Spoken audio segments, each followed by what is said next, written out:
They've done away with separation through tribe. You know, we're Rwandan. We're one people. We've gone away with separation in class. With the French language is no longer. Our official language is now English. The reconciliation efforts in not having to, you know, blame anyone, more come together, mourn together, and move on together. I think that effort is beautiful. Growing up, we didn't really hear about it. I think our parents didn't want to expose us to it because we were young and we probably wouldn't understand. And maybe it's in our culture also to not be so verbal with our kids about certain situations.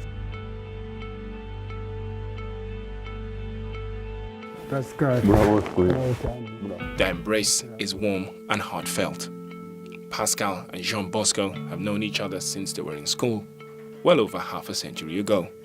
However, Pascal was among the men who killed Bosco's father when Rwanda spiraled into the horrific violence of the 1994 genocide. 25 years ago, during the month of April, the town of Mutete was the scene of unimaginable violence where neighbors turned on neighbors, brutally killing each other. twicaranye tuganira numva ari ibintu byiza ndetse n'abantu kujya bareberaho abandi ku buryo bakumvikana nk'uko tumeze. Ibyo biramaje kuba muri jenoside irangije kuba tumaje gutahana imbabazi nasanze urukundo rwacu rwararushijeho kurusha mbere ndetse n'imbona ari nawe nshuti yanjye nkuru ngira mu bazima. Both are elderly farmers who till the lush and green fields of cassava, sorghum, and sweet potatoes outside the small town of Mutete, 40 kilometers north of Rwanda's capital, Kigali.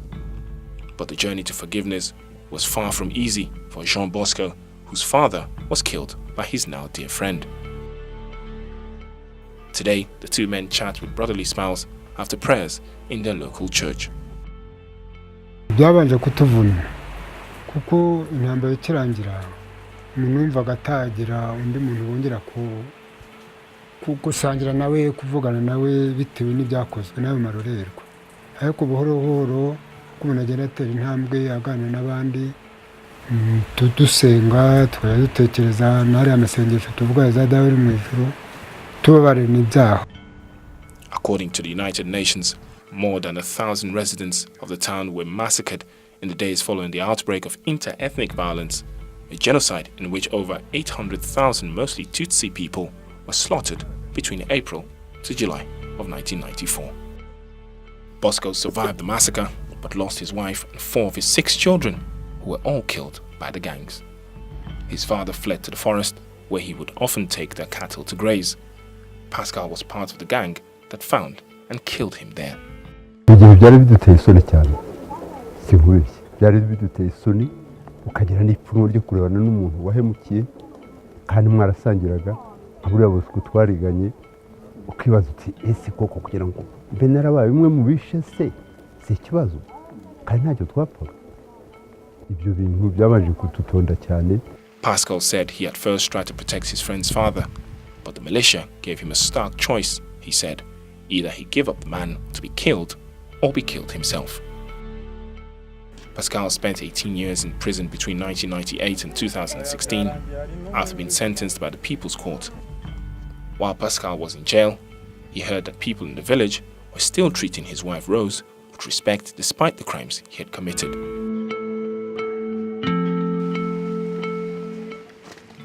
After the genocide, Jean Bosco took a long time to rebuild his life. He eventually remarried and has had 5 more children.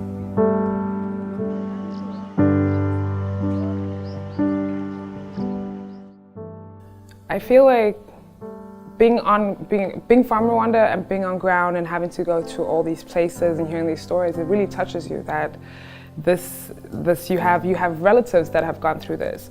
But at the same time, you feel so detached because I never really knew those relatives, you know? And everywhere you go, all the stories of plight are always somebody else's story. You know, you hear about the apartheid, it's always somebody else's fight. So, sorry. I don't know, I just feel like you don't want to be disrespectful, and claim or not really have it's real for a lot of people. So you don't want to have a superficial, I don't want to just talk about it because I'm from Rwanda. It's real for a lot of people. I just want to have a real authentic output in a positive way, The Rwandan story is not different from a lot of other stories in Africa. We fight amongst ourselves due to one influence or the other, but it's how we rise from it that needs to change. Years and years and years and years of so many conflicts happening, they never seem to end. There's never really, one constant solution. One thing that Rwanda, I think, has done is just shown a little bit of a different way to do it, and that it's actually possible if we just focus on together, not the individual. For Rwanda, I'd like to see the efforts that are being done in Rwanda mushroom to all the other areas and surrounding African countries, and let's let that flourish.